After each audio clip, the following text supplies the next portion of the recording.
Hello everybody, I am C S Shishika Agarwal and आज की class में हम लोग पढ़ रहे हैं हमारा CA/CET का इंडियन कॉन्ट्रैक्ट एक्ट।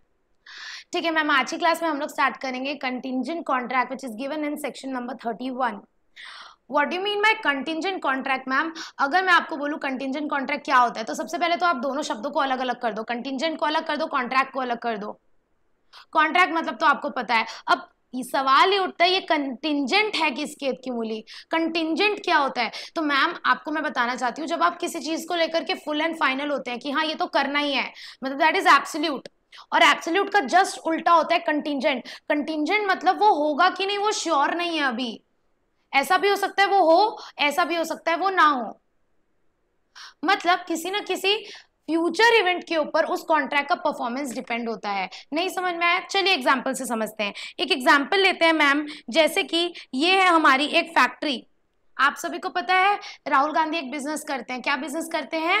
एक उनके पास बड़ी सी फैक्ट्री है और उस फैक्ट्री में ना वो बड़ी बड़ी मशीन्स डाल रखे हैं जिसमें वो एक साइड से आलू डालते हैं और दूसरी साइड से सोना निकलता है।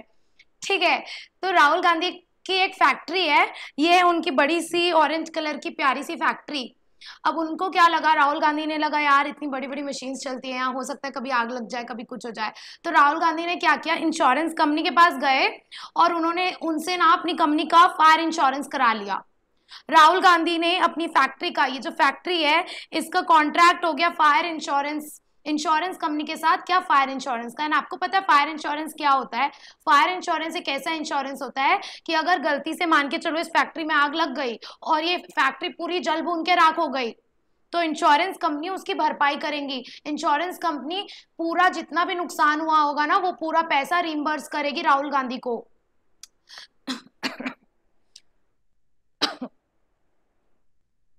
Really sorry.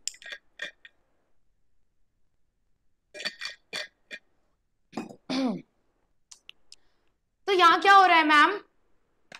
आप एक बात बताओ, कॉन्ट्रैक्ट तो हो गया, क्या राहुल गांधी और फायर इंश्योरेंस कंपनी के बीच में कॉन्ट्रैक्ट हो गया? हाँ मैम हो गया, लेकिन जो इन लोगों को परफॉर्मेंस करनी है, क्या इंश्योरेंस कंपनी जो लॉस की भरपाई करेगी क्या वो श्योर है करेगी? नहीं मैम, इतना तो हमें पता है, अगर आग लगी, अगर दुर्घटना घटेगी तो ही इंश्योरेंस कंपनी क्लेम देगी, अदरवाइज नहीं देगी। तो यहाँ क्या हो रहा है मैम, इंश्योरेंस कंपनी का क्या ऑब्लिगेशन है? क्लेम देना। लेकिन क्या वो देगी कि देगी? नहीं मैम, अभी श्योर नहीं है, अभी हम एकदम कंफर्म बोल नहीं सकते। क्यों? क्योंकि ये एक ऐसा कॉन्ट्रैक्ट है जो फ्यूचर इवेंट के ऊपर डिपेंड करता है। अगर फ्यूचर में कभी आग लगी तो ही इंश्योरेंस कंपनी क्लेम देगी, अदरवाइज नहीं देगी। तो ऐसा कॉन्ट्रैक्ट जिसका परफॉर्मेंस होगा कि नहीं होगा अभी नहीं बोल सकते, उसका परफॉर्मेंस डिपेंड करता है किसी ना किसी फ्यूचर इवेंट पे। अगर वो इवेंट होगा तो परफॉर्मेंस होगा, वरना नहीं। जो कॉन्ट्रैक्ट है, अगर कोई कॉन्ट्रैक्ट ऐसा है जिसका परफॉर्मेंस अभी श्योर नहीं है, उसका परफॉर्मेंस किसी ना किसी फ्यूचर इवेंट के ऊपर डिपेंड करता है, उसको हम बोलते हैं मैम कंटिंजेंट कॉन्ट्रैक्ट। समझ में आया क्या? क्यों? क्योंकि यहां फायर इंश्योरेंस कंपनी जो है, इंश्योरेंस कंपनी जो है वो अपना ऑब्लिगेशन तभी निभाएगी जब इस फैक्ट्री में आग लगेगी। यस नैन्सी, टाइमली वैलिडिटी है। जो इंश्योरेंस रहता है वो ऐसा ही होता है कि साल भर का इंश्योरेंस ले रहे हैं कि हम 2 साल का इंश्योरेंस ले रहे हैं, तो वो इंश्योरेंस जितने साल का रहता है वो उतने टाइम पीरियड के लिए वैलिड रहता है। और अगर उतने टाइम के अंदर अगर मेरे फैक्ट्री में आग लगी तो ही इंश्योरेंस कंपनी उसका क्लेम देगी, अदरवाइज नहीं देगी। तो परफॉर्मेंस इसका हो भी सकता है, नहीं भी हो सकता है। मान के चलो आग लग गई तो इंश्योरेंस कंपनी को परफॉर्म करना पड़ेगा, उसको क्लेम देना पड़ेगा। और ऐसा भी हो सकता है मैम आग नहीं लगी, तो अगर आग नहीं लगी तो कोई दिक्कत नहीं है, फिर तो इंश्योरेंस कंपनी का कोई ऑब्लिगेशन नहीं आएगा, फिर तो इंश्योरेंस कंपनी कुछ करने की जरूरत नहीं है, उसको कुछ भी परफॉर्म करने की जरूरत नहीं है। तो ऐसे कॉन्ट्रैक्ट्स को हम बोलते हैं कंटिंजेंट कॉन्ट्रैक्ट। जो होगा कि नहीं होगा वो किसी ना किसी फ्यूचर इवेंट के ऊपर डिपेंड करता है। अब इसकी डेफिनेशन देख लेते हैं ma'am. What is the definition of contingent contract? A contract to do or not to do anything if some event collateral to such event does or does not happen। collateral मतलब secondary, उसके ऊपर based है कोई event जो कि हमारा future event है। अगर वो फ्यूचर इवेंट होगा कि नहीं होगा, यानी आग लगेगी कि नहीं लगेगी, उसके ऊपर डिपेंड करता है कि हम अपना काम करेंगे कि नहीं करेंगे। तो जो कॉन्ट्रैक्ट की परफॉर्मेंस है वो अभी हम श्योरली नहीं बोल सकते होगी कि नहीं होगी, वो डिपेंड करेगा किसी ना किसी फ्यूचर इवेंट पे। तो ऐसे कॉन्ट्रैक्ट को हम बोलते हैं contingent contract. Example ma'am, example जैसे कि contract of insurance, contract of indemnity, contract of guarantee. एक और एग्जाम्पल देती हूँ मैं कॉन्ट्रैक्ट ऑफ गारंटी का।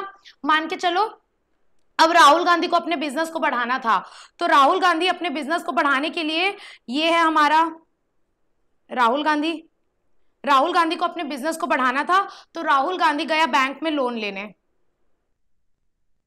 बैंक में लोन लेने गया, लेकिन बैंक वालों ने बोला कि हमें आपके ऊपर भरोसा नहीं है, आप पैसा वापस करोगे कि नहीं करोगे। तो राहुल गांधी किसके पास आया? मेरे पास आया, ठीक है। राहुल गांधी ने मुझे बोला कि दीदी आप एक काम करिए ना, मेरी बात ये ना बैंक वाले सुन नहीं रहे, आप मेरे बिहाफ में गारंटी दे दीजिए ना। तो मैंने क्या किया, मैंने बैंक को गारंटी दे दी कि बैंक तू चिंता मत कर, अगर राहुल गांधी पैसे नहीं देगा ना तो मैं दूंगी, अगर राहुल गांधी पैसे नहीं देगा ना तो मैं दूंगी। तो यहाँ क्या हो गया, यहाँ मेरे और बैंक के बीच में भी कॉन्ट्रैक्ट हो गया, लेकिन अब मेरे ऊपर लाइबिलिटी आएगी कि नहीं पैसा देने की, वो तो डिपेंड करता है ना फ्यूचर इवेंट पे। अगर राहुल गांधी ने मान के चलो लोन सही सलामत वापस कर दिया तो मेरे ऊपर कोई लाइबिलिटी नहीं आएगी, लेकिन अगर मान के चलो राहुल गांधी ने डिफॉल्ट कर दिया, राहुल गांधी ने पैसे खा गए, तो अब बैंक किसको पकड़ेगी? बैंक मेरे को पकड़ेगी, मेरे को बोलेगा दीदी पैसा दो, तो तब मेरी लाइबिलिटी आएगी। तो इसीलिए ऐसे कॉन्ट्रैक्ट्स को बोलते हैं कंटिंजेंट कॉन्ट्रैक्ट। क्यों? क्योंकि मेरे को अपना पार्ट परफॉर्म करना है कि नहीं, वो डिपेंड करता है किसी फ्यूचर इवेंट पे। अभी हम नहीं बता सकते मैम करना पड़ेगा कि नहीं करना पड़ेगा, फ्यूचर इवेंट पे डिपेंड करेगा कि मेरे को परफॉर्मेंस करनी होगी कि नहीं करनी होगी। समझ में आया सबको what do you mean bye contingent contract? और एग्जांपल चाहिए?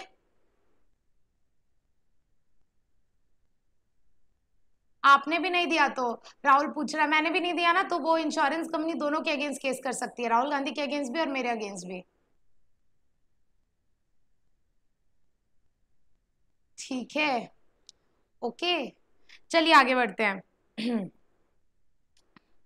अब मैम जैसे एग्जांपल मैंने आपको बता दिया, जैसे जो इंश्योरेंस के कॉन्ट्रैक्ट्स होते हैं, इंडेमनिटी गारंटी के जो कॉन्ट्रैक्ट्स होते हैं, ये एक प्रकार से कंटिंजेंट कॉन्ट्रैक्ट्स होते हैं। आगे मैम इसका एसेंशियल क्या है? इसका एसेंशियल एलिमेंट ये है कि performance depend on contingency. Contingency मतलब अभी श्योर नहीं है मैम, अभी श्योर नहीं बोल सकते, दैट इज हैपनिंग और non happening of future event. जो इसका परफॉर्मेंस है वो फ्यूचर इवेंट के ऊपर डिपेंड करता है, और जो फ्यूचर इवेंट है वो अनसर्टेन होना चाहिए। अनसर्टेन यानी अभी हमें नहीं पता है वो होगा कि नहीं होगा। जैसे फॉर एग्जाम्पल कि मेरे को बढ़िया सी Hyundai की एक कोई मॉडल कार चाहिए थी, और मैं गई Hyundai के शोरूम में और मैंने उनको बोला सर मुझे ये वाले मॉडल की कार चाहिए। तो Hyundai के शोरूम वाले ने बोला कि मैम ये वाला मॉडल तो अभी अवेलेबल है नहीं, हो सकता है कि 1 महीने के अंदर अंदर आ जाएगा। तो उन्होंने बोला मैम हो सकता है 1 महीने के अंदर अगर आ गई तो मैं आपको बेच दूंगी, और अगर नहीं आई तो मैं नहीं बेच पाऊंगी। तो यहाँ क्या हुआ मैम, हमारे बीच में कॉन्ट्रैक्ट हो गया क्या, लेकिन वो कॉन्ट्रैक्ट होगा कि नहीं वो किसके ऊपर डिपेंड करता है कि कार आएगी वो वाले मॉडल की एक और नहीं, और गाड़ी बनेगी कि नहीं बनेगी। अगर उस मॉडल की गाड़ी 1 महीने के अंदर आ गई तब तो वो मुझे बेच देगा, लेकिन अगर नहीं आई तो वो नहीं बेचेगा। मतलब ऐसा कॉन्ट्रैक्ट जिसका परफॉर्मेंस अभी श्योर नहीं है मैम, लेकिन फ्यूचर के किसी इवेंट के ऊपर डिपेंड करेगा कि वो कॉन्ट्रैक्ट होगा कि नहीं होगा, उसको बोलते हैं contingent event. I hope everybody is crystal clear. अब एक छोटी सी बात है मैम, अब आप बोलोगे मैम वेजरिंग अग्रीमेंट भी तो फ्यूचर इवेंट के ऊपर डिपेंड करता है ना। वेजरिंग अग्रीमेंट भी तो हम जैसे सट्टा लगाते हैं इंडिया जीतेगी कि हारेगी, इंडिया जीतेगी तो मैं तुझे 100 रुपए दूंगा, हारेगी तो तू मुझे देना, तो ये भी तो फ्यूचर इवेंट के ऊपर डिपेंड करता है। इसीलिए वेजरिंग अग्रीमेंट्स भी एक टाइप का कंटिंजेंट इवेंट हुआ। तो हम ऐसा बोल सकते हैं मैम कि all wagering agreements are contingent contracts, but all contingent contracts are not wagering agreements. जैसे हमने पढ़ा था ना कि all contracts are agreement but all agreement are not contract, similarly यहाँ पर हमने एक बता दिया क्या कि वेजरिंग अग्रीमेंट्स भी एक टाइप के कंटिंजेंट कॉन्ट्रैक्ट्स होते हैं। तो हम ऐसा बोल सकते हैं कि wagering are the type of contingent but all contingent are not wagering. अलग अलग टाइप के भी कंटिंजेंट होते हैं जैसे insurance, guarantee, indemnity etcetera. So I hope everybody is crystal clear with contingent contract. Next topic है हमारा मैम, ये तो आप सभी को पता है, ये हमने कंसिडरेशन वाले टॉपिक में भी डिस्कस किया था कि अगर हम types of contracts on the basis of performance की बात करें तो हो सकता है परफॉर्मेंस हो गया होगा, हो सकता है परफॉर्मेंस नहीं हुआ होगा। अगर दोनों पार्टी का परफॉर्मेंस हो गया है तो उसे बोलते हैं एग्जीक्यूटेड कॉन्ट्रैक्ट, और अगर या तो दोनों पार्टी का परफॉर्मेंस नहीं हुआ है या एक पार्टी का परफॉर्मेंस नहीं हुआ है तो उसे बोलते हैं एग्जीक्यूटरी यानी एग्जीक्यूट होना बचा है, फ्यूचर में होगा। अब मैम हमने पढ़ा था एग्जीक्यूटरी कॉन्ट्रैक्ट्स फर्दर दो तरह के होते हैं, one is unilateral, another is bilateral. Unilateral मतलब एक पार्टी ने अपना ऑब्लिगेशन निभा लिया है, एक पार्टी ने नहीं निभाया है। जैसे मैंने एग्जाम्पल दिया था कि मैंने पायल को फोन बेचा 10,000 में, तो मान के चलो मैंने फोन भी दे दिया, उसने मुझे 10,000 रुपए भी दे दिए, तो यहाँ क्या हो गया मैम, ये तो एग्जीक्यूटेड हो गया। क्यों? क्योंकि दोनों पार्टी ने अपना अपना ऑब्लिगेशन पूरा कर दिया। अब एग्जीक्यूटरी में यूनिलेटरल का एग्जांपल लेते हैं। यूनिलेटरल का मतलब मैडम, जैसे कि मान के चलो मैंने फोन दे दिया पायल को, लेकिन उसने मुझे अभी तक 10,000 रुपए नहीं दिए हैं, तो यहाँ क्या हुआ, मैंने अपना ऑब्लिगेशन निभा दिया, लेकिन पायल ने बोला दीदी मैं अगले महीने दूंगी, मैम मैं अगले महीने दूंगी, तो उसका जो परफॉर्मेंस होगा वो फ्यूचर में होगा, तो वो हो गया यूनिलेटरल, यानी एक पार्टी का परफॉर्मेंस हो गया है और एक पार्टी का परफॉर्मेंस बचा है। What do you mean bye bilateral ma'am? Bilateral easy है, दोनों ही पार्टी का परफॉर्मेंस बचा है। हमने अग्रीमेंट तो कर लिया कि मैं फोन बेचूंगी पायल को, पायल मुझे 10,000 रुपए देगी, लेकिन हमने सोचा कि एक्चुअल में फोन की डिलीवरी भी मैं अगले हफ्ते करूंगी और पायल मुझे 10,000 रुपए भी अगले हफ्ते देगी, तो यहाँ दोनों ही पार्टी का अभी ऑब्लिगेशन नहीं हुआ है, मेरा भी फ्यूचर में होगा और पायल का भी फ्यूचर में होगा, प्रॉमिसर का भी फ्यूचर में होगा, प्रॉमिस सी का भी फ्यूचर में होगा, तो ये बन जाएगा हमारा ma'am bilateral contract. I hope everybody is crystal clear. Are we clear with this? Okay, everybody is crystal clear. Kush, Ashish, everybody. So we can start with our next topic, which is discharge and termination of contract. So अगर मैं सबसे easy भाषा में बोलूँ, what do you mean by discharge? Ma'am खत्म हो जाना, पूरी तरीके से खत्म हो जाना। एक कॉन्ट्रैक्ट हमने बनाया और पूरा तरह से वो खत्म हो गया, मेरा जो ऑब्लिगेशन था वो मैंने निभा दिया, सामने वाली पार्टी का जो ऑब्लिगेशन था वो उसने निभा दिया, सब चीज फुल एंड फाइनल नक्की हो गया मैडम, नक्की हो गया, खत्म हो गया पूरा, तो उसको हम बोलते हैं टर्मिनेट हो गया, यानी एंड हो गया, उसको बोलते हैं डिस्चार्ज हो गया। और डिस्चार्ज कब माना जाता है? जब दोनों पार्टी की यानी कि प्रॉमिसर और प्रॉमिसी दोनों की ही राइट्स एंड ऑब्लिगेशन पूरी खत्म हो जाती है। जैसे मेरा और पायल का जो कॉन्ट्रैक्ट था, मेरा ऑब्लिगेशन था कि मेरे को फोन देना है पायल को और पायल से मुझे 10,000 रुपए लेने हैं, और पायल का क्या राइट था मैम? पायल का राइट था कि उसको फोन लेना है और उसका ऑब्लिगेशन था कि उसको 10,000 रुपए देने हैं। तो अब जब हम दोनों की राइट्स एंड ड्यूटीज सारी की सारी खत्म हो जाएंगी तो उसको हम बोलते हैं मैम पूरा कॉन्ट्रैक्ट नक्की हो गया, खत्म हो गया, एंड हो गया, उसको हम बोलते हैं डिस्चार्ज और टर्मिनेशन ऑफ कॉन्ट्रैक्ट। सो एक कॉन्ट्रैक्ट कब डिस्चार्ज होता है मैम? उसके बहुत सारे तरीके हैं, अभी हम एक एक करके सारे तरीके पढ़ेंगे। नैन्सी, हम नोवेशन, रेसिशन, रेमिशन अभी सब पढ़ेंगे, ठीक है? अभी आने वाले टॉपिक में हम ये सारे टॉपिक्स कवर करेंगे, ठीक है? तो सबसे पहले ये समझो कि कॉन्ट्रैक्ट डिस्चार्ज कब होता है? जब उस कॉन्ट्रैक्ट के सारे राइट्स एंड ऑब्लिगेशंस जो भी उस कॉन्ट्रैक्ट के होते हैं वो एक्सटिंग्विश हो जाते हैं। एक्सटिंग्विश होना यानी खत्म हो गए पूरे, एक्सटिंग्विश होना यानी पूरे खत्म हो गए, ठीक है? अब मैम एक कॉन्ट्रैक्ट डिस्चार्ज कैसे कैसे हो सकता है? एक मेथड तो आप सभी को पता है, पायल वाला एग्जाम्पल, मैंने फोन दे दिया पायल को, पायल ने मुझे 10,000 रुपए दे दिए, खत्म हो गया क्या मैम? हाँ खत्म हो गया कॉन्ट्रैक्ट। अब कुछ करना बचा है क्या? नहीं मैम, कुछ करना नहीं बचा है, जो करना था सब हो गया। हमारा कॉन्ट्रैक्ट था फोन देने का, 10,000 रुपए लेने का, और मैंने अपना पार्ट भी निभा दिया और पायल ने अपना पार्ट भी निभा दिया, खत्म मैम। इसको हम बोलते हैं बाय परफॉर्मेंस। परफॉर्मेंस यानी हमें जो जो काम करना था वो हमने कर दिया, परफॉर्म हो गया, खत्म हो गया, डिस्चार्ज हो गया। लेकिन मैम परफॉर्मेंस तो सिर्फ एक तरीका है डिस्चार्ज करने का। आपको पता है एक कॉन्ट्रैक्ट डिस्चार्ज होने के 5 और तरीके होते हैं। अच्छा मैम क्या क्या तरीके होते हैं? ये लो, ये देख लो। दूसरा होता है बाय म्यूचुअल कंसेंट और म्यूचुअल अग्रीमेंट, तीसरा होता है बाय लैप्स ऑफ टाइम, चौथा होता है बाय इम्पॉसिबिलिटी ऑफ परफॉर्मेंस, उसके बाद by operation of law, and lastly by breach of contract. अभी एक एक करके हम सारे बात को बहुत ही डिटेल में समझने वाले हैं। सबसे पहले ma'am discharge bye performance, performance यानी मेरे को जो काम करने का था वो मैंने कर दिया, मैंने अपना पार्ट परफॉर्म कर दिया। अब मैम जो डिस्चार्ज बाय परफॉर्मेंस है वो दो तरह का हो सकता है, there are two types of performance, one is actual performance, another is attempted performance, जिसको हम एंटिसिपेटरी परफॉर्मेंस भी बोलते हैं। One is actual performance, another is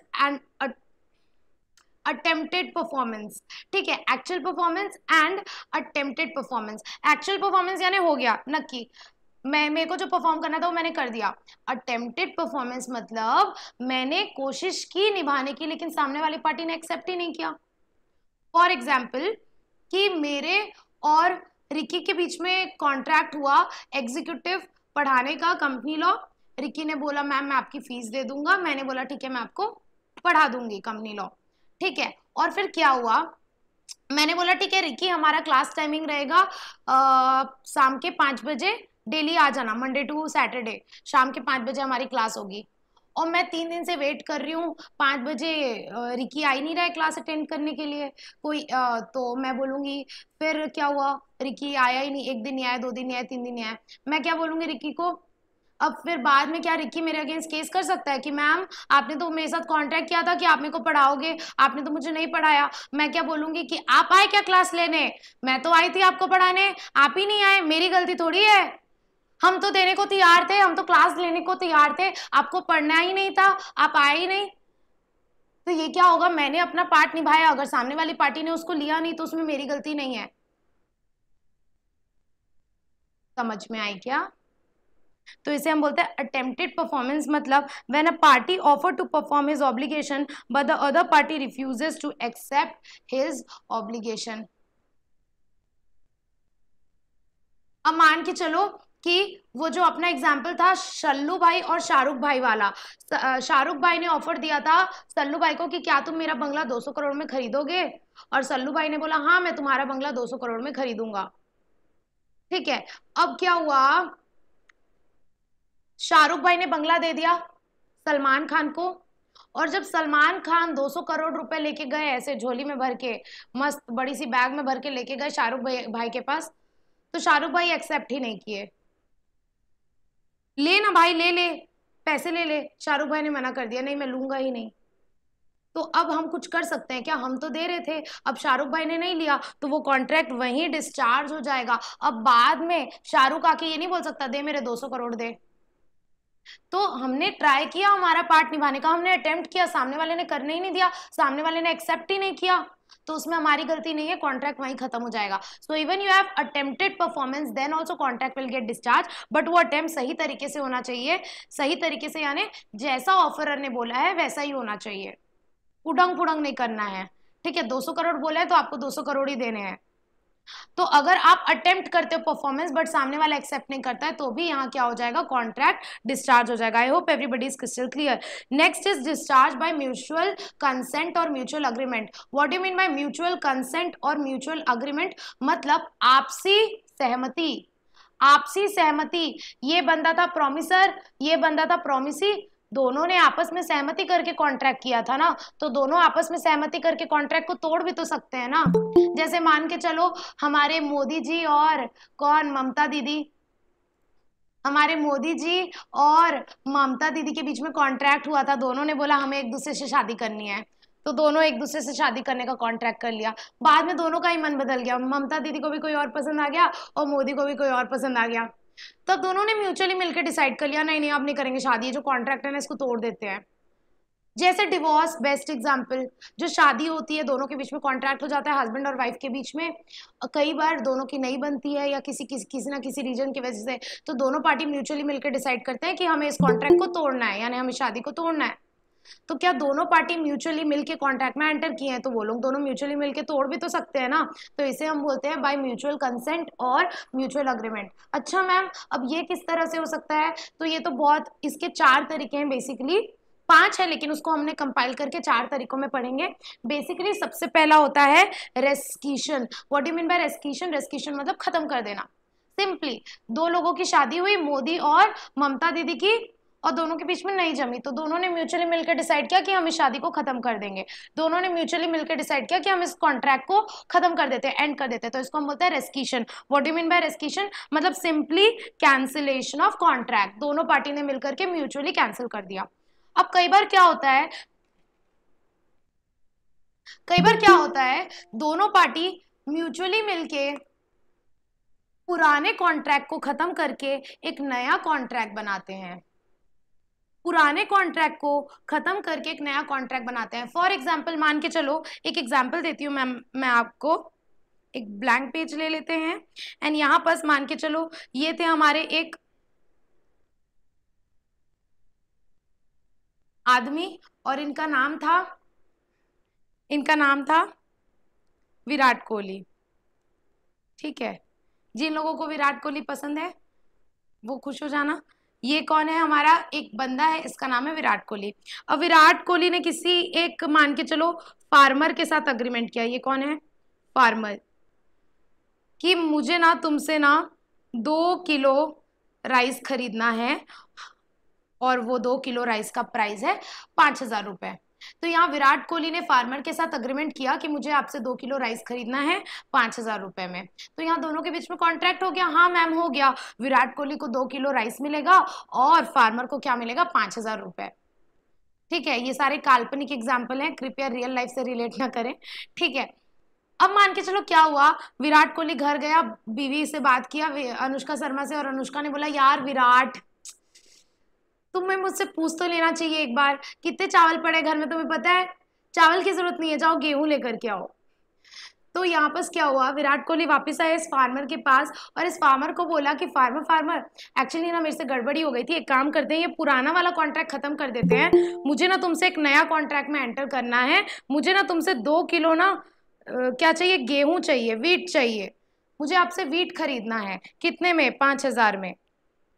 तो यहाँ क्या हो रहा है मैम, दोनों जो पार्टीज हैं, कौन? प्रॉमिसर और प्रॉमिसी, दोनों मिलके पुराने कॉन्ट्रैक्ट को खत्म तो कर रहे हैं, लेकिन उसके साथ साथ वो लोग एक नए कॉन्ट्रैक्ट में भी एंटर कर रहे हैं। तो जब हम पुराने कॉन्ट्रैक्ट को खत्म करके एक नए कॉन्ट्रैक्ट में एंटर करते हैं तो उसको बोलते हैं मैम नोवेशन।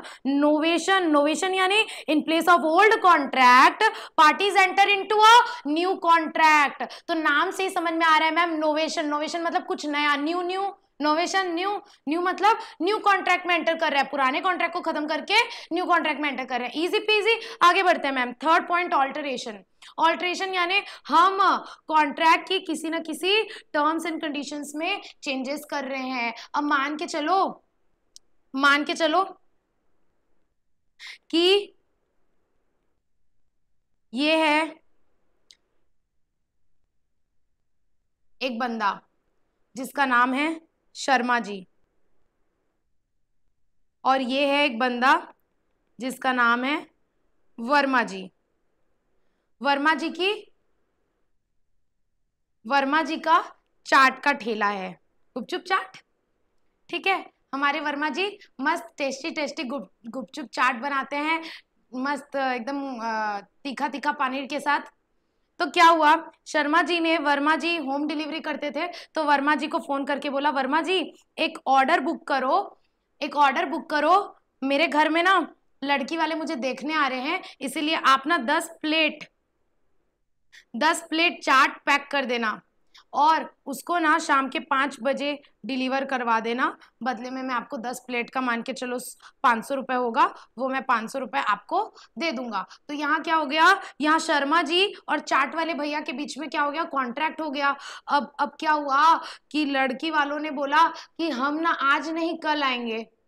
तो शर्मा जी टेंशन में आ गए, अरे यार मैंने तो चाट बुक कर दी, आज शाम को 5 बजे आ जाएगी चाट, लेकिन अब लड़की वाले तो कल आएंगे, मेरे पैसे भी वेस्ट हो जाएंगे, चाट भी वेस्ट हो जाएगी। एक काम करता हूँ, मैं इस कॉन्ट्रैक्ट में थोड़े से चेंजेस करवा लेता हूँ। तो शर्मा जी ने वापस से चाट वाले भैया को फोन किया और बोला चाट वाले भैया सुनो ना मेरी बात, एक्चुअली ना प्लान में थोड़ा सा गड़बड़ हो गया है, चेंजेस हो गया है, आप इसमें थोड़ा सा चेंजेस करके ऐसा कर दो कि आज 5 बजे नहीं कल यानी 2 अक्टूबर को 5 बजे डिलीवर करना, आज नहीं। थोड़ा सा हमको चेंजेस करने का इस कॉन्ट्रैक्ट में।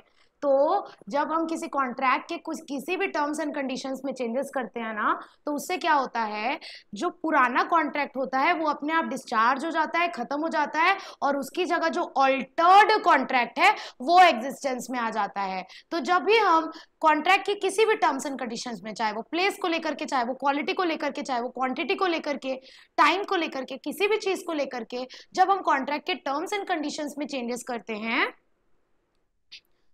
तो उसे कहते हैं ऑल्टरेशन ऑफ कॉन्ट्रैक्ट। और जब भी आप एक कॉन्ट्रैक्ट को क्या करते हो, ऑल्टर करते हो, तो उससे जो पुराना कॉन्ट्रैक्ट रहता है वो अपने आप डिस्चार्ज हो जाता है, अपने आप खत्म हो जाता है, और उसके बदले जो ऑल्टर्ड कॉन्ट्रैक्ट है वो एग्जिस्टेंस में आ जाता है। So what you mean bye alteration? Alteration means change in terms and conditions of the contract. I hope everybody is crystal clear.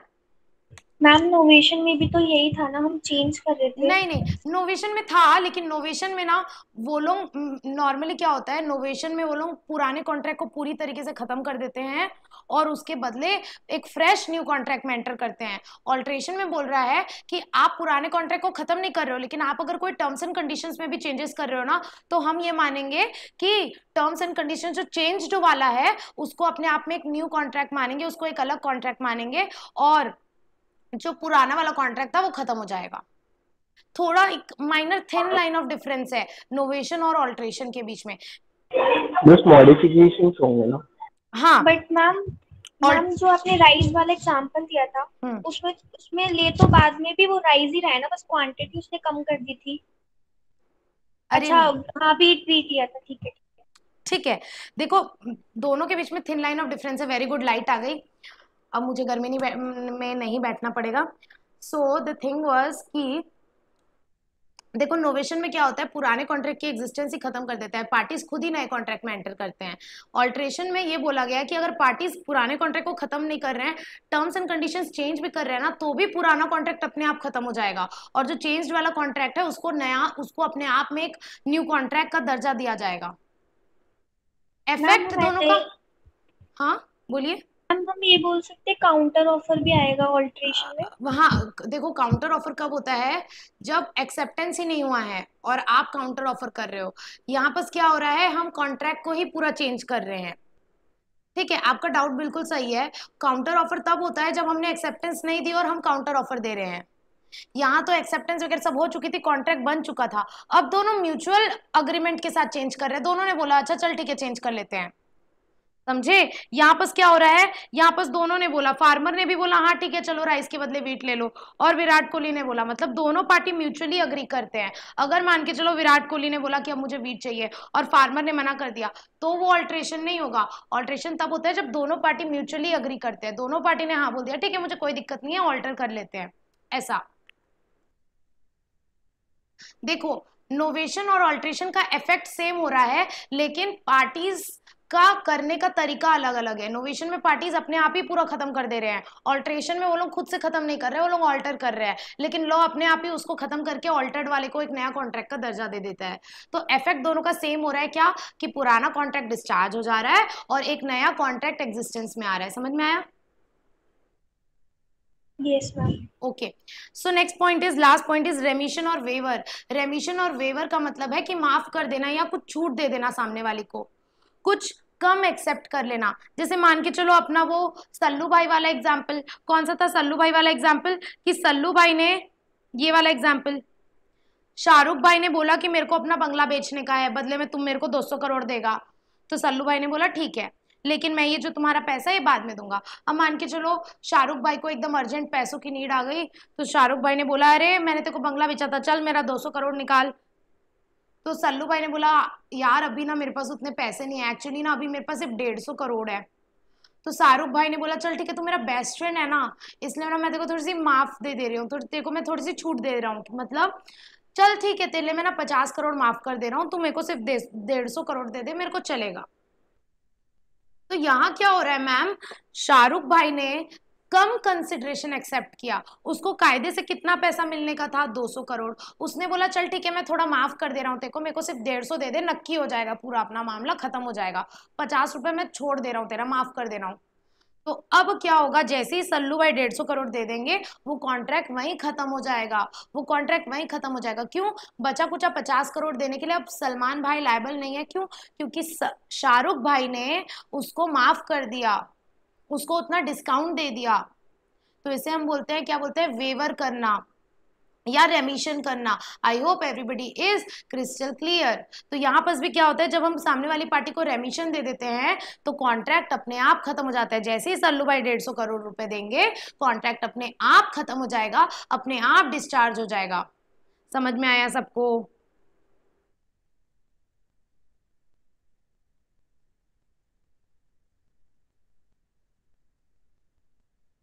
तो यहाँ हो गया हमारा discharge by mutual agreement. Mutual agreement यानी दोनों पार्टी ने आपसी सहमति करके कॉन्ट्रैक्ट को खत्म कर लिया।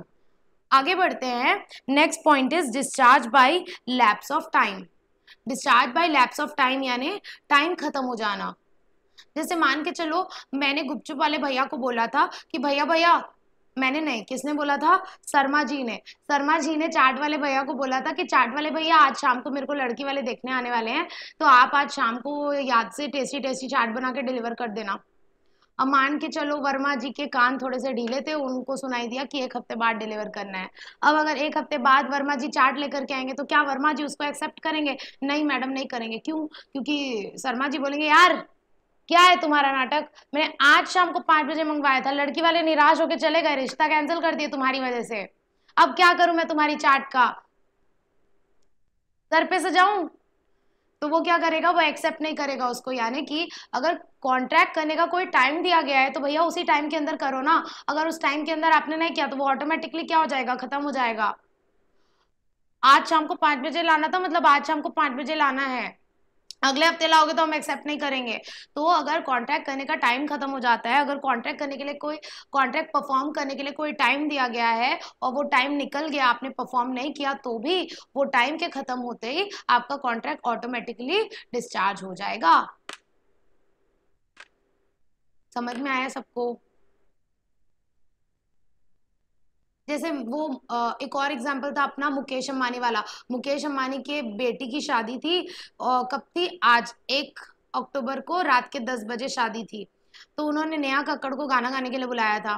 नेहा कक्कड़ ने बोला हाँ मैं आऊंगी, और मान के चलो शादी वाले टाइम नेहा कक्कड़ आई नहीं और अगले दिन आके अपना मुंह दिखा रही है, तो मुकेश अंबानी क्या बोलेगा उसको, इधर आ इधर आ एक घुमा के कान के नीचे देगा और उसको बोलेगा दीदी कल आने का था, शादी कल थी, शादी हो गई, अब आप उल्टे पहिए से वापस चल जाइए घर अपने। तो वो बोलेगा जो टाइम था परफॉर्मेंस करने का वो खत्म हो गया, और वो टाइम जैसे ही खत्म हो गया था ना, कॉन्ट्रैक्ट डिस्चार्ज हो गया था, अब आपको परफॉर्म करने की कोई जरूरत नहीं है, वो कॉन्ट्रैक्ट खत्म हो चुका है। तो यहाँ क्या होता है, जैसे ही टाइम खत्म हो जाता है ना, वैसे ही कॉन्ट्रैक्ट खत्म हो जाता है। और एक और छोटी सी बात लिखी गई है कि आपका जो राइट होता है, जैसे मान के चलो अगर मैंने किसी को लोन दिया है, मैंने अमिताभ बच्चन को 2 करोड़ का लोन दिया है और उसको मेरे को वापस करने का है, तो एक लिमिटेशन एक्ट है, वो बोलता है कि मैं अपने राइट को कितने टाइम तक एनफोर्स कर सकती हूँ, विच इज जनरली 3 years। तो अगर अमिताभ बच्चन मान के चलो मेरा लोन रीपे करने में डिफॉल्ट कर देता है, तो मैं अमिताभ बच्चन के अगेंस्ट एक्शन ले सकती हूँ, लेकिन सिर्फ 3 साल तक ले सकती हूँ। 3 साल खत्म हो जाता है, मतलब लिमिटेशन एक्ट में जो टाइम दिया गया है वो खत्म हो गया, तो अब मैं कोई एक्शन नहीं ले सकती, तो वहां मेरा सारा राइट वगैरह सब खत्म हो जाएगा। तो ये एक एडिशनल बात थी, नहीं तो normally due to lapse of time contract discharge होता है, यानी जो परफॉर्मेंस का टाइम है वो टाइम खत्म हो गया तो कॉन्ट्रैक्ट अपने आप डिस्चार्ज हो जाएगा। Now coming to the next point, 4th point, what do you mean by discharge by operation of law. What do you mean by operation of law ma'am? Operation of law में basically 3 case आते हैं। First case is by death of promisor and only in case of contracts involving personal skills and ability। जैसे मान के चलो कि नेहा कक्कड़ वाला example, कि मुकेश अंबानी ने बोला नहीं मेरे को और कोई सिंगर नहीं चाहिए, मेरे को नेहा कक्कड़ ही चाहिए, नेहा कक्कड़ ही आके गाना गाएगी मेरी बेटी की शादी में, और मान के चलो नेहा कक्कड़ टपक गई। अब नेहा कक्कड़ टपक गई तो अब वो कॉन्ट्रैक्ट अपने आप खत्म हो जाएगा ना। क्यों? क्योंकि नेहा कक्कड़ जैसा गाना गाती है उसके अलावा कोई और गाना गा सकता है क्या? द आंसर इज नो, क्योंकि नेहा कक्कड़ की स्किल्स उसी के पास है। तो नेहा कक्कड़ की जैसे ही डेथ हो जाएगी तो अब वो कॉन्ट्रैक्ट ऑटोमेटिकली खत्म हो जाएगा। सबका गाने का अपना अपना तरीका होता है। अगर नेहा कक्कड़ की डेथ हो गई तो नेहा कक्कड़ की डेथ होते ही वो क्या हो जाएगा, कॉन्ट्रैक्ट अपने आप खत्म हो जाएगा। क्यों? क्योंकि वो एक ऐसा कॉन्ट्रैक्ट था जिसमें पर्सनल स्किल और एबिलिटी लगती है। नेहा कक्कड़ का गाने का तरीका अलग है, बाकी लोगों का गाने का तरीका अलग है। समझ में आया? तो अगर प्रॉमिसर की डेथ हो जाती है एंड दैट टू कौन से केसेस में, अगर वो केस में पर्सनल स्किल और एबिलिटी लगती है, उस कॉन्ट्रैक्ट को परफॉर्म करने में आपकी पर्सनल स्किल एबिलिटी लगती है, तो प्रॉमिसर के डेथ के होते ही वो कॉन्ट्रैक्ट अपने आप खत्म हो जाएगा। अगर पर्सनल स्किल एबिलिटी नहीं लगती है मैम, तो नहीं लगती है तो वो कॉन्ट्रैक्ट खत्म नहीं होगा, उसका जो लीगल रिप्रेजेंटेटिव है वो परफॉर्म करेगा। फॉर एग्जाम्पल ए ने कॉन्ट्रैक्ट किया कि मैं तुमको गुड्स बेचूंगा बी को कितने में, 500 रुपए में। अब मान के चलो ए की डेथ हो जाती है, तो अब यहाँ कोई पर्सनल स्किल तो लगेगा नहीं मैम, तो ए का जो लीगल हेयर है, मान के चलो ए का लीगल हेयर है सी, तो अब सी को गुड्स डिलीवर करना पड़ेगा बी को। समझ में आया? Next is by insolvency. Insolvency यानी दिवालिया निकल जाना। दिवालिया निकल जाना यानी आपके जेब में एक फूटी कौड़ी नहीं है, यानी कि your liabilities are more than your asset. आप अपनी पूरी जमीन जायदाद सब कुछ बेच करके भी अपनी उधारी नहीं चुका पाओगे, तो आपको बोलते हैं इंसॉल्वेंट। इंसॉल्वेंट यानी ऐसा बंदा जो दिवालिया निकल गया, जिसका जो अपनी सारी उधारी नहीं चुका पाएगा। तो एक बंदा जैसे ही इंसॉल्वेंट होता है ना, तो उसकी सारी प्रॉपर्टी अब उसके नाम पे नहीं रहती है, कोर्ट उसको किसी और को असाइन कर देता है। कोर्ट बोलता है अब आपकी कोई लाइबिलिटीज और राइट्स नहीं बची, आपकी सारी लाइबिलिटीज और राइट्स डिस्चार्ज कर दी जाएगी, यानी खत्म कर दी जाएगी। तो अगर आप किसी ऐसे बंदे के साथ कॉन्ट्रैक्ट करते हो जो इंसॉल्वेंट हो जाता है, तो उसके इंसॉल्वेंट होते ही कॉन्ट्रैक्ट अपने आप डिस्चार्ज हो जाएगा। नेक्स्ट पॉइंट इज मैम, ये उतना इंपॉर्टेंट नहीं है लेकिन मैं आप लोग को बता दे रही हूँ। Next point is unauthorised alteration. What do you mean by unauthorised alteration? Unauthorised alteration मतलब अगर दो पार्टी के बीच में कॉन्ट्रैक्ट हुआ है और एक पार्टी ने कुछ इंपॉर्टेंट टर्म्स एंड कंडीशंस में ऑल्टरेशन कर दी लेकिन दूसरी पार्टी को नहीं बताया, और जैसे ही दूसरी पार्टी को पता चलेगा यार इसने तो धोखा कर दिया मेरे साथ, इसने तो टर्म्स एंड कंडीशंस में चेंजेस कर दी, तो वो चाहे तो इस कॉन्ट्रैक्ट को खत्म भी कर सकता है, वो चाहे तो इस कॉन्ट्रैक्ट को डिस्चार्ज भी कर सकता है। तो this was 3 point of discharge of contract by operation of law. One is by death of promisor, और ऐसे केसेस में जहां पर्सनल स्किल एबिलिटी लगती है। Second is by insolvency and third is by unauthorised alteration of terms and conditions of the contract. Next point is ma'am discharge by impossibility of performance. ये बहुत important है, इसको important mark कर सकते हो आप लोग, ये इंपॉर्टेंट है। What do you mean by discharge by impossibility of performance? आप सभी को पता है मैम, ऐसा कॉन्ट्रैक्ट जो इम्पॉसिबल है वो तो वैलिड होता ही नहीं है। और आपको एक बात पता है मैम, अगर कोई कॉन्ट्रैक्ट शुरुआत से इम्पॉसिबल है तो वो तो void ab initio होता है। क्यों? क्योंकि हमने पढ़ा था an agreement to do impossible act is void ab initio। जी हाँ, कुछ चांद तारे लेके आना, चांद तारे लेके आना। अगर एक लड़के ने बोला कि मैं तुम्हारे लिए चांद तारे लेके आ जाऊंगा, क्या तुम मुझसे शादी करोगी? तो ये कॉन्ट्रैक्ट, ये agreement basically void ab initio होगा। क्यों void ab initio होगा? क्योंकि ये तो स्टार्टिंग से ही इम्पॉसिबल है। तो अगर कोई कॉन्ट्रैक्ट इम्पॉसिबल फ्रॉम बिगिनिंग है, इम्पॉसिबल फ्रॉम बिगिनिंग यानी from the very starting it is impossible, तो वो कॉन्ट्रैक्ट हो जाएगा void ab initio यानी कि void एग्रीमेंट। फर्क नहीं पड़ता कि दोनों पार्टी को पता है कि नहीं पता है, फर्क नहीं पड़ता कि उनको पता है कि नहीं पता है। जैसे मान के चलो अगर सलमान खान ने बोला मैं तुम्हारे लिए चांद तारे तोड़ के ला दूंगा, तो उसको तो पता है ना कि ये तो पॉसिबल है ही नहीं, तो भी वो void ab initio हो जाएगा। और अगर उन लोगों को नहीं पता है तो भी वो void ab initio हो जाएगा। अगर आपने कोई एग्रीमेंट किया जो स्टार्टिंग से ही इम्पॉसिबल है, तो फर्क नहीं पड़ता आपको उस बारे में पता है कि नहीं पता है, वो कॉन्ट्रैक्ट क्या हो जाएगा मैडम? वो कॉन्ट्रैक्ट हो जाएगा void ab initio। So the agreement is void even if the fact of impossibility was known to the parties at the time of making the contract। भले ही दोनों पार्टी को पता है कि कॉन्ट्रैक्ट करते टाइम क्या कि ये जो काम है ये तो इम्पॉसिबल है, फिर भी वो कॉन्ट्रैक्ट void ab initio हो जाएगा। लेकिन मैम अगर ऐसा हुआ एक पार्टी को पता है और एक पार्टी को नहीं पता है, एक पार्टी को पता है ये इम्पॉसिबल है और दूसरी पार्टी को नहीं पता है, तो उस केस में ये तो बेचारी पार्टी हो जाएगी। तो फिर वो जो नुकसान हुआ उसको, उसके लिए वो उसको कॉम्पेंसेशन मांग सकती है। यानी कि however if the promisor alone knows about the impossibility illegality, मतलब मान के चलो एक बंदे ने बोला कि मेरे को एक ऐसा जादू आता है कि मैं जादू करके ना तुमको, तुम्हारा जो भी पर्स घुमा है ना वो मैं पता लगा सकता हूँ कहाँ होगा, ढूंढ के ला सकता हूँ। तो एक बंदे ने झूठा झूठा क्या कर दिया, वादा कर दिया, और उसने बोला बदले में तुम मुझे कुछ दान दक्षिणा दे देना। ठीक है, तो उस पार्टी को लगा यार ये बाबा तो बहुत अच्छे लग रहे हैं, हो सकता है ये मेरा खोया हुआ पर्स वापस ला दे। तो ये उनके बहकावे में आ गई। ये जो प्रोमिसी है इनको लगा कि वो सच बोल रहा है, इनको नहीं पता था वो झूठ बोल रहा है। तो क्या हुआ, अब कॉन्ट्रैक्ट में एंटर कर दिए। ये जो देवी थी, भोली भाली देवी, इनको लगा सच में सही बोल रहा है, और इन्होंने क्या किया, दान दक्षिणा दे दी, 10,000 रुपए दे दिया। और बाद में पता चला कि ये तो काम इन्होंने किया ही नहीं। क्यों? क्योंकि ये तो इम्पॉसिबल है। तो अब वॉइड एब इनिशियो तो होगा मैम। ये दोनों कॉन्ट्रैक्ट, ये जो कॉन्ट्रैक्ट इन दोनों के बीच में हुआ है ये वॉइड एब इनिशियो है। क्यों? क्योंकि क्या आप जादू करके किसी का खोया हुआ सामान ढूंढ सकते हैं? The answer is no.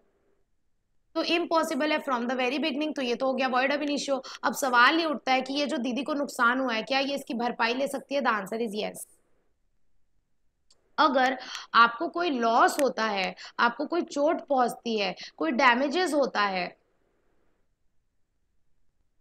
ठीक है, इम्पॉसिबल की वजह से, अगर सामने वाली पार्टी को पता है ये इम्पॉसिबल और आपको नहीं पता है, और उसकी वजह से आपको कोई नुकसान होता है, तो आप उस नुकसान की भरपाई सामने वाले से करवा सकते हो, सामने वाले से कॉम्पेंसेशन ले सकते हो। इसका कहने का मतलब ये है कि इफ प्रोमिसर, प्रोमिसर कौन? ये जो एक मैजिशियन है जो बोल रहा है कि मैं तुम्हारा पर्स ढूंढ दूंगा जादू से।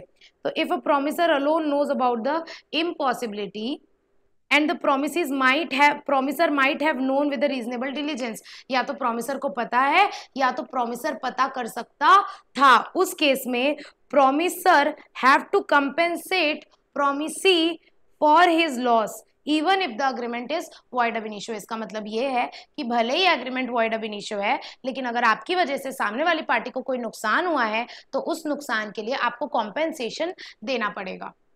तो ये तो मैम, ये तो हमें पहले से ही पता था कि ऐसा अग्रीमेंट जो स्टार्टिंग से इम्पॉसिबल है वो तो वॉइड अब इनिशियो होता है, ये तो हमारा पढ़ा हुआ है। हम बात कर रहे हैं अब ऐसे कॉन्ट्रैक्ट की जो पहले लीगल होता है लेकिन बाद में इलीगल हो गया, पहले वैलिड होता है बाद में इनवैलिड हो गया, पहले पॉसिबल होता है बाद में इम्पॉसिबल हो गया। जैसे मैंने आप लोग को सल्लू भाई और शाहरुख भाई वाला एग्जांपल दिया था कि सल्लू भाई और शाहरुख भाई के बीच में बंगला बेचने का अग्रीमेंट हुआ, लेकिन वो बंगला डिलीवर करने से पहले ही वो बंगला जल भून के राख हो गया, किसी ने जला दिया। अब तो वो बंगला ही नहीं बचा, तो उसको बेचने का कॉन्ट्रैक्ट कैसे करेंगे? तो जब कॉन्ट्रैक्ट किया था तब वो पॉसिबल था, लेकिन बाद में कुछ ऐसी घटना घट गई कि बाद में वो वॉइड हो गया, बाद में वो क्या बन गया? Void contract. तो इसे हम बोलते हैं सुपरवीनिंग इम्पॉसिबिलिटी, यानी पहले वो पॉसिबल था बाद में इम्पॉसिबल हो गया, पहले वो पॉसिबल था बाद में इम्पॉसिबल हो गया। और अगर ऐसा कोई कॉन्ट्रैक्ट होता है जो पहले पॉसिबल होता है, पहले वैलिड होता है, लेकिन बाद में इम्पॉसिबल हो जाने की वजह से, बाद में इलीगल हो जाने की वजह से वो क्या हो जाता है? वॉइड हो जाता है, तो उसको हम बोलते हैं doctrine of frustration. Doctrine of frustration, doctrine of frustration, what do you mean bye doctrine of frustration? मतलब फ्रस्ट्रेट हो गया वो कॉन्ट्रैक्ट, पहले बिल्कुल सही था बाद में फ्रस्ट्रेट हो गया, यानी पहले बिल्कुल सही था बाद में वो इम्पॉसिबल हो गया या बाद में वो इलीगल हो गया, तो उसको बोलते हैं डॉक्ट्राइन ऑफ फ्रस्ट्रेशन।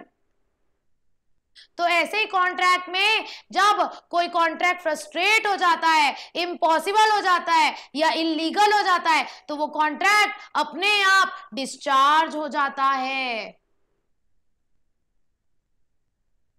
अब किस किस केस में डिस्चार्ज हो सकता है मैम? डिस्चार्ज जैसे कि डिस्ट्रक्शन ऑफ सब्जेक्ट मैटर, जिस चीज को लेके कॉन्ट्रैक्ट किया था वही नहीं रहा। बंगला बेचने का कॉन्ट्रैक्ट हुआ था, बंगला जल गया, आप क्या बंगला बेच सकते हैं? नहीं मैम, फ्रस्ट्रेट हो गया, मतलब कॉन्ट्रैक्ट खत्म, discharge. Next point ma'am, death और पर्सनल इनकैपेसिटी।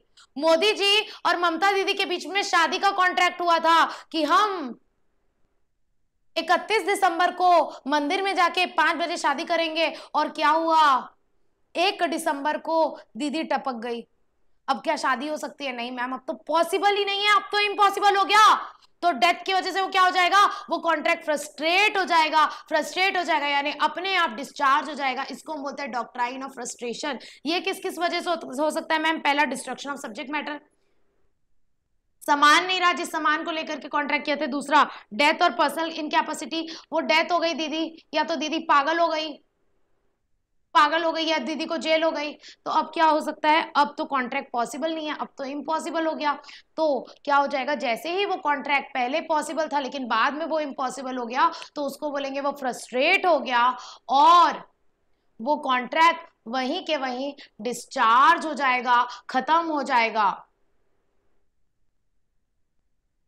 इसको हम बोलते हैं सुपरवीनिंग इम्पॉसिबिलिटी, यानी पहले पॉसिबल था बाद में इम्पॉसिबल हो गया। जैसे कि change of law, change of law यानी पहले बिल्कुल वैलिड था, बाद में लॉ में कुछ ऐसे चेंजेस आ गए कि वो इनवैलिड हो गया।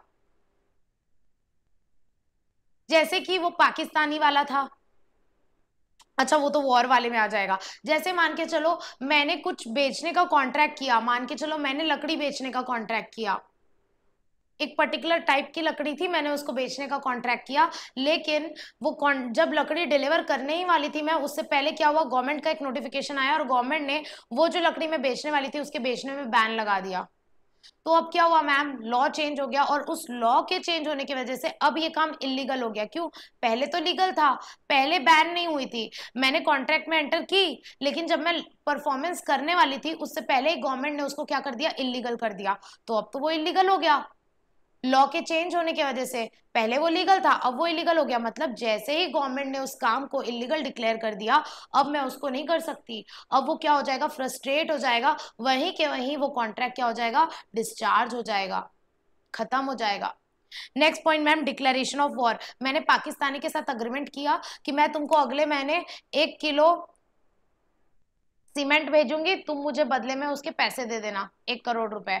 और क्या हुआ, अगले महीने आने से पहले ही इंडिया और पाकिस्तान के बीच में वॉर डिक्लेयर हो गया। अब तो आप पाकिस्तानी के साथ कर नहीं सकते, अब वो तो इम्पॉसिबल हो गया। क्यों? क्योंकि एलियन एनिमी बन गया वो, अब आप उसके साथ कॉन्ट्रैक्ट नहीं कर सकते।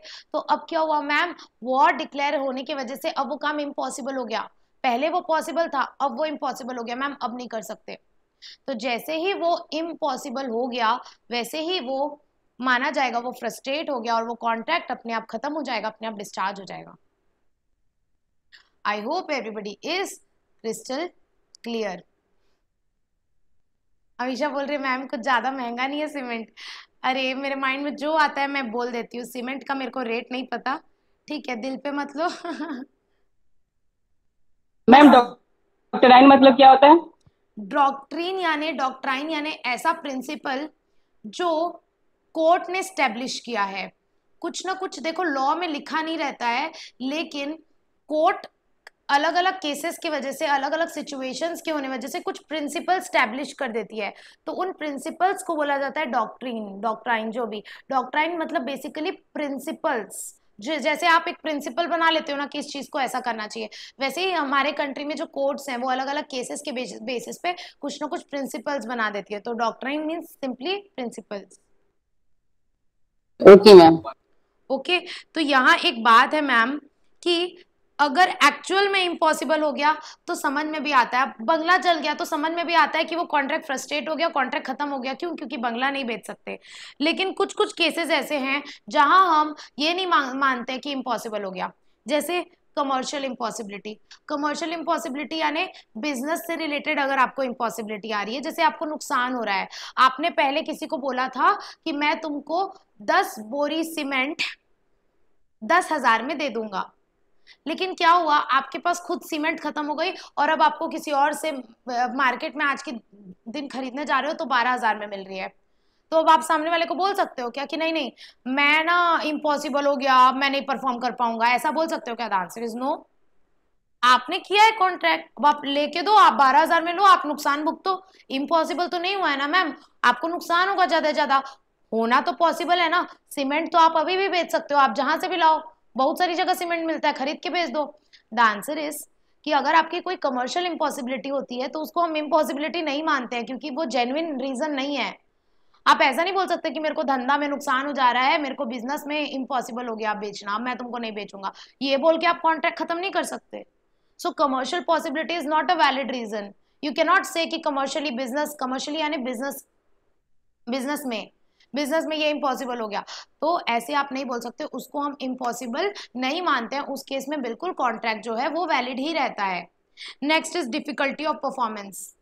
आपको मुश्किल आ रही है सीमेंट उसको बेचने में, आप ऐसा नहीं बोल सकते कॉन्ट्रैक्ट ही क्यों किया था भाई, अब देना पड़ेगा तेरे को सीमेंट। आप ऐसा नहीं बोल सकते मुझे डिफिकल्टी आ रही है परफॉर्मेंस करने में। डिफिकल्टी आ रही है ना, इम्पॉसिबल तो नहीं हुआ है ना, डिफिकल्टी है ना, करो जैसे करना है, इम्पॉसिबल तो नहीं हुआ है ना। तो आप ऐसा नहीं बोल सकते कि यार डिफिकल्टी हो रही है या कमर्शियल इम्पॉसिबिलिटी हो रही है, this is not a valid reason. इसको हम सुपरवीनिंग इम्पॉसिबिलिटी नहीं बोलते हैं। इस केस में कॉन्ट्रैक्ट बिल्कुल वैलिड होता है, डिस्चार्ज नहीं होता है। So this was all about discharge by impossibility of performance.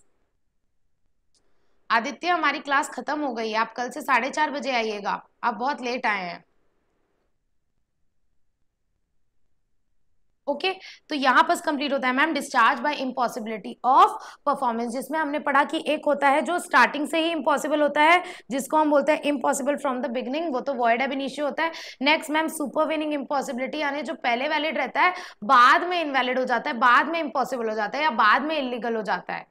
तो इस केस में जो कॉन्ट्रैक्ट है वो फ्रस्ट्रेट हो जाता है और खत्म हो जाता है और डिस्चार्ज हो जाता है। लेकिन कमर्शियल इम्पॉसिबिलिटी के केस में हम ये नहीं मानते हैं कि वो डिस्चार्ज हो गया है, कॉन्ट्रैक्ट बिल्कुल वैलिड रहता है। कल की क्लास में हमारा एक लास्ट 6वां मेथड बचा है डिस्चार्ज का, which is breach of contract, वो करेंगे एंड उसके बाद हम रेमेडीज करेंगे। किसी को कोई doubt?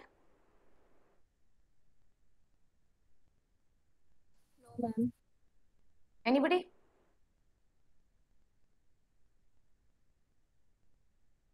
No doubt, Rahul is saying all clear. PDF भेजते रहना है। पीडीएफ, हाँ हाँ हाँ, पीडीएफ में भेज दूंगी, ठीक है। इसमें मैम नेचुरल इम्पॉसिबिलिटी होना चाहिए। इसमें हाँ, basically you can say natural impossibility, या तो जो सब्जेक्ट मैटर को लेकर के आपने कॉन्ट्रैक्ट किया था वही नहीं रहा, या तो जिस इंसान के साथ कॉन्ट्रैक्ट किया था वही नहीं रहा, या तो लॉ चेंज हो गया, इलीगल हो गया, या तो अब मतलब करना पॉसिबल नहीं रहा। वो जेन्युइनली लगना चाहिए कोर्ट को कि हाँ this is not possible to perform. अगर वो थोड़ा सा भी पॉसिबल रहा ना तो उसको इम्पॉसिबल नहीं मानेंगे। इसीलिए तो यहाँ लिखा हुआ है ना एक्सेप्शन में कि अगर मान के चलो आपको डिफिकल्ट हो रहा है परफॉर्मेंस करने में तो उसको हम फ्रस्ट्रेशन नहीं मानेंगे। क्यों? क्योंकि डिफिकल्ट ही है ना, इम्पॉसिबल तो नहीं है ना। तो it should be properly physically and literally impossible, it should be physically and literally impossible. Okay ma'am. Okay ठीक है, और किसी को कोई doubt? Ma'am class thank you. हाँ जी, करंट अफेयर्स के करंट अफेयर्स मैम बस 1 महीने बचे हैं। हाँ, करंट अफेयर्स का देखो, करंट अफेयर्स तो ऐसी चीज है कि जितनी ज्ञान मिले, जहां से ज्ञान मिल जाए वो कम है, तो कोई कमी नहीं है, तो कोई रेस्ट्रिक्शन ही नहीं है, जहां से जो ज्ञान मिल रहा है ले लो। क्योंकि करंट अफेयर्स एक ऐसी चीज है ना, करंट अफेयर्स आप कुछ भी पूछ सकता है आपको, नॉर्मली जो भी चल रहा है गवर्नमेंट में, क्या कहाँ क्या चल रहा है, एक्चुअली इकोनॉमी में क्या चल रहा है, कहीं से कुछ भी पूछ सकता है, रिसेंटली न्यूज के बारे में कुछ भी पूछ सकता है। तो जहां से भी आप लोग को जो भी सोर्स से तुमको, आप लोग को क्लासेस मिल रही है, वीडियोस मिल रहे हैं, नोट्स मिल रहे हैं, प्रिपरेशन चालू कर दो, ठीक है? Yes ma'am. समझ गए? मैम मैं तो कह रही हूँ बाकी के चैप्टर्स भी आप ही पढ़ा दो।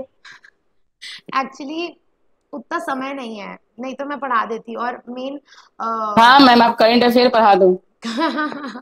मैम अभी लॉजिकल का रिवीजन भी कराना। हाँ, मेरे को लॉजिकल रीजनिंग का रिवीजन भी कराना है, मेरे को वो भी पढ़ाना है, मैम क्या वो बोलते हैं, जरूरी है। हाँ लॉजिकल रिवीजन रीजनिंग का रिवीजन भी हो जाएगा, और मतलब बेसिकली उसका एमसीक्यू सीरीज वगैरह हो जाएगा, और कॉन्ट्रैक्ट एक्ट का रिवीजन भी हो जाएगा। तो मेरे लिए बिल्कुल पॉसिबल नहीं। कोई ना मैम, आपने जितना पढ़ा है वही बहुत है। ठीक है, तो आप लोग को हाँ मैम, जहाँ आप से करंट भी अफेयर पढ़ाते तो बहुत अच्छा होता, लेकिन बिल्कुल पॉसिबल नहीं हो पाएगा। मैम आप पढ़ाते तो पूरा ट्रस्ट होता आपका, मतलब हम दूसरा क्लास देखते ही नहीं। Oh my God, that's a big thing for me, like. ठीक है मैम। ओके, तो फिर आज की क्लास एंड करें? Yes ma'am. भेज देना। ओके, हाँ हाँ मैं आज रात तक भेज दूंगी। और कुछ? बस मैम आपका लेक्चर है। ठीक है, आप लोग अच्छे से पढ़ाई करिएगा, कभी भी कोई डाउट हो तो मेरे से पूछ लीजिएगा।